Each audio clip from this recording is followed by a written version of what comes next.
Hey, what's going on? Welcome to my channel. My name is Albert, and in this channel, I've been documenting my progress trying to make money selling Tesla puts. And the month of August, I made $1,400 doing so, and I actually sold some calls in August.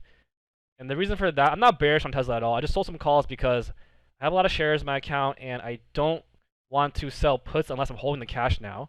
So I'm not going to sell puts until I get a sign on my call, which is a wheel strategy. And if you don't know what I'm talking about, I'll explain it very briefly. Selling a put basically means you're agreeing to buy shares at a certain price. Selling a call means you're agreeing to sell shares at a certain price. And for this agreement, you're getting a premium for it.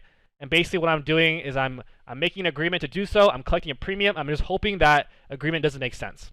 So for example, on August 31st, August 29th, I sold a call to sell 300 shares of Tesla, or yeah, 300 shares of Tesla at $300, and I collected $1,200 for that.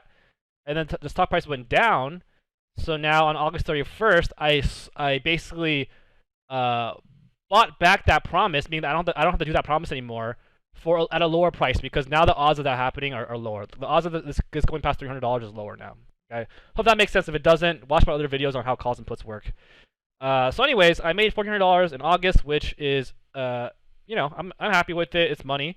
You can see here I've been making a lot less money recently, and that's by design. I've been doing a lot less action.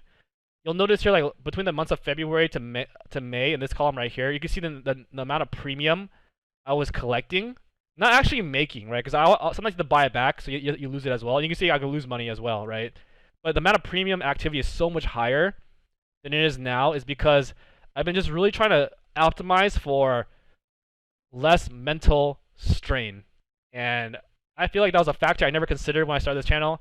And I'm just trying to optimize for being zen and happy. So I feel comfortable making a little bit of money here, and that's the way things are going to go now. Some lessons that I keep learning, or I keep not learning, because I keep making the same mistakes over and over again. The biggest one is I feel like I always have some sort of midterm thesis, right? Like, okay, for the next 2 months, I think the market's going to do this because of XYZ, right? I think that because Tesla factory shut down, stocks are not going to go well, etc. I think because the macro environment is not great, stocks aren't going to go up. For example, I had a thesis. It was like, I think this run up is a bull trap, because it's not just Tesla stock running up; it's the whole market's running up. And in the grand scheme of things, I don't think inflation is going to get solved right away. And I think there's so many other things that are happening where just the amount of money in the market is going to cause inflation to rise, which is going to cause the markets to fall, right? So that was my quote-unquote midterm thesis. But then what happens is I just forget about that. So I'll make some moves and I'll forget about it, and then I'll like do the opposite.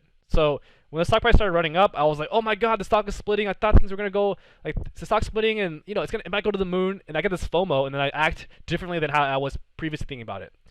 And I have made this mistake so many times, and I think the FOMO really gets to me. So long story short, in my retirement account, which I also do some very small trading, I had gotten assigned at 840, meaning that I sold 100 shares of Tesla at 840. So I have $84,000 in cash, quote unquote, in this account right now.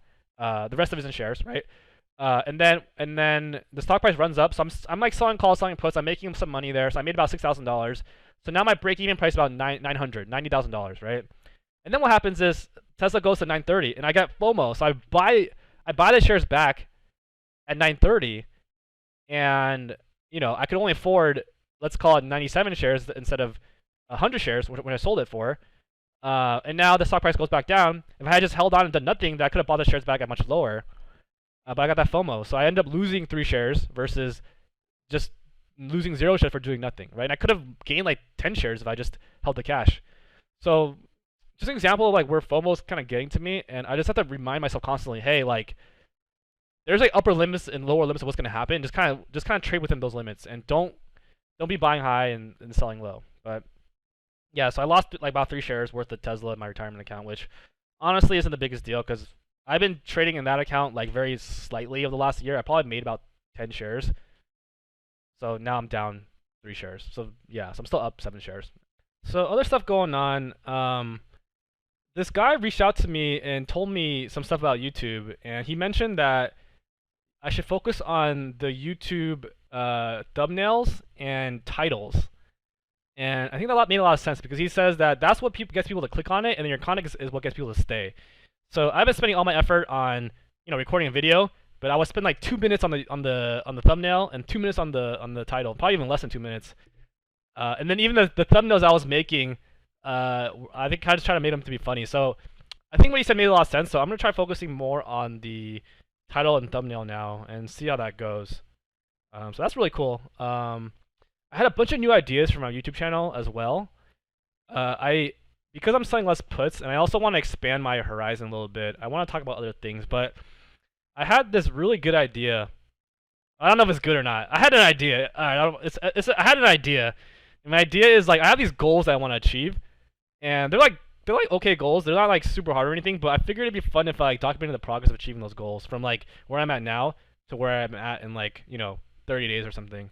But that's only cool when you see it in 30 days. I don't know if it'll be fun to watch it like in the middle of me getting there. So when I get back from vacation, I'm gonna start doing that. Um, yeah. So that's that, I guess. And then yeah, I'm going on vacation. I'm going to Turkey, which is gonna be really cool. I've been to Jordan before, but I haven't really been anywhere else in that area.